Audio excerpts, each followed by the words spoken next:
কলকাতা হাইকোর্টে বিপাকে পাথর ব্যবসায়ী টুলু মণ্ডল। টুলুর বিরুদ্ধে রুজু হওয়া মামলায় সংগঠিত অপরাধের ধারায় হস্তক্ষেপ করল না আদালত। চাইলে আগাম জামিনের আবেদন করতে পারেন টুলু, জানালো হাইকোর্ট। কোনো বিচক্ষণ ব্যক্তি এত টাকা কাবাডি রাখেন? টুলু মণ্ডল রামায়ণের ইন্দ্রজিতের মতো আচরণ করছেন, মেঘের আড়াল থেকে সবকিছু দেখছেন, মন্তব্য বিচারপতি সৌগত ভট্টাচার্য। এটা একটা সংগঠিত অপরাধ, এই অপরাধের কারণে রাজস্বের ক্ষতি হচ্ছে, মন্তব্য বিচারপতির। পাথর উত্তোলন করার জন্য উপযুক্ত লাইসেন্স আছে টুলু মণ্ডলের, কোনো বেআইনি কাজ করা হয়নি, সওয়াল টুলু মণ্ডলের আইনজীবীর। কলকাতা হাইকোর্টে বিপাকে পাথর ব্যবসায়ী টুলু মণ্ডল। টুলুর বিরুদ্ধে রুজু হওয়া মামলায় সংগঠিত অপরাধের ধারায় হস্তক্ষেপ করল না আদালত। চাইলে আগাম জামিনের আবেদন করতে পারেন টুলু মণ্ডল, জানালো হাইকোর্ট।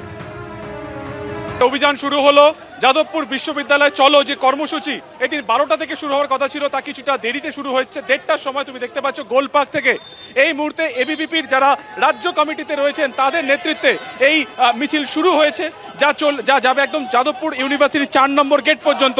যদিও আমরা পুলিশ প্রশাসন সূত্রে জানতে পাচ্ছি যে সম্ভবত তাদেরকে থানা পর্যন্ত যেতে দেওয়া হবে। এবং আজকে তাদের এই কর্মসূচি, গতকালকে যে ঘটনা ঘটেছে, যে লাগাতার অশান্তির ঘটনা, প্রথমে ছাত্র সংসদ না থাকা সত্ত্বেও কিভাবে সেখানে জিবি মিটিং ডাকছিল এসএফআই সহ বামপন্থী ছাত্র সংগঠনরা, সেটাকে কেন্দ্র করে এই অশান্তি, তাকে কেন্দ্র করে অশান্তি প্রথমে সূত্রপাত হয়। এবং তারপরেই যেটা অভিযোগ যে এবিভিপির 2 জন যারা সদস্য তাদেরকে মারধর করা হয়, যার মধ্যে নিখিল দাস নামে একজন গুরুতর জখম হন, তাকে কেপিসি হাসপাতালে নিয়ে যাওয়া হয়। এবং দ্বিতীয় পর্বের অশান্তি কিন্তু তারপরে শুরু হয় যখন বিধায়ক যাদবপুরের সর্বরী মুখোপাধ্যায় তিনি যখন হাসপাতালে যান, এবং তারপরে দেখা যায় যে থানার বাইরে এবিভিপির একদল তারা সেখানে বিক্ষোভ দেখান, এবং তারপরে একটি দল ক্যাম্পাসে ঢুকে সেখানে ভাঙচুরের চেষ্টা হয়। সেখানে এসএফআইয়ের অভিযোগ যে তাদের 2 জন সদস্যকেও বেধড়ক মারধর করা হয়। এবং তারপরে অরবিন্দ ভবন, সেখানে তারা নিজেদেরকে আটকে রাখেন বাইরে থেকে তালা দিয়ে, সেইখানেও কিন্তু ব্যাপক ভাঙচুর চালানো হয়। এবং এসএফআইয়ের যেটা অভিযোগ যে এবিভিপির তরফে সেখানে তাদের দলীয় পতাকা পোড়ানো হয়। এরকম পাল্টা এবং তার পাল্টা একটা অভিযোগ করা হচ্ছে। এবং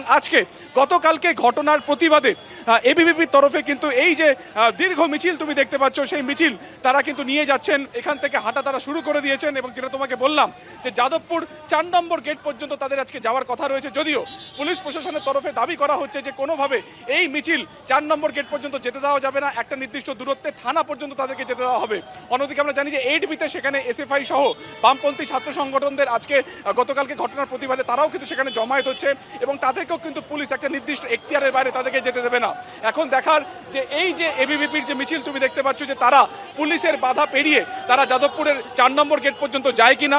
অন্যদিকে দেখার যে মুখোমুখি ফের গতকালকের মতন আজকেও এসএফআই এবং এবিভিপি হয় কিনা। এবং পুলিশের তরফে একটা বিপুল সংখ্যক বাহিনী মিছিলের অনেকটা আগে, ক্যামেরায় পার্থপ্রতিম রায় দেখানোর চেষ্টা করবে, অনেকটা আগে মিছিলের একদম যে ব্রিজ এই মুহূর্তে রয়েছে, সেই ব্রিজের ওপরে ঠাকুরিয়া ব্রিজ এই মুহূর্তে মিছিল সেখানে রয়েছে, সেখানে কিন্তু একদম আগে পুলিশ প্রশাসনের আধিকারিক তারা কিন্তু সেখানে রয়েছেন। আমরা দেখছি সর্বরী মুখোপাধ্যায়।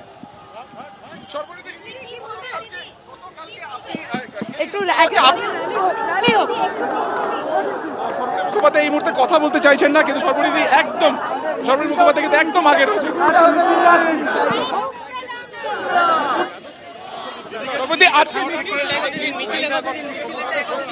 হাঁটাই যাবে না, বহিরাগত শক্তি, রাষ্ট্রবিরোধী শক্তি হবে না। সর্বরী মুখোপাধ্যায় তিনি এই মুহূর্তে কিন্তু কথা বলতে চাইছেন না, এবং তিনি একদমই মিছিলের আগের দিকে রয়েছেন। এবং যেটা তোমাকে বলছিলাম যে মিছিলের একদম সামনে সেখানে কিন্তু প্রচুর পরিমাণ পুলিশ ফোর্স মোতায়েন করা হয়েছে, যাতে কোনোভাবে এসএফআই এর সাথে মুখোমুখি না হতে পারে এবিভিপির যারা রয়েছেন তারা।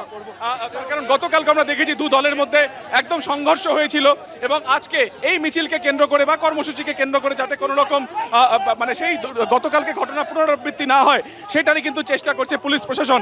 একদম আগের দিকে ক্যামেরায় পার্থ দেখানোর চেষ্টা করবে যে ঠিক এই মুহূর্তে ঠাকুরিয়া ব্রিজে রয়েছে এই মিছিল, একদম আগে কিন্তু পুলিশের আধিকারিকেরা রয়েছেন, তারা মিছিলকে কর্ডন করে তারা নিয়ে যাচ্ছেন। সর্বরী মুখোপাধ্যায় যাদবপুরের বিধায়ক, গতকালকে ঘটনার পরে তিনি কেপিসি হাসপাতালে গিয়েছিলেন এবিভিপির যিনি সদস্য যিনি আহত হয়েছিলেন তাকে দেখতে, এবং তারপরই কিন্তু আমরা দেখলাম যে উপর্যুপরি একের পর এক অশান্তির ঘটনা সামনে আসেন।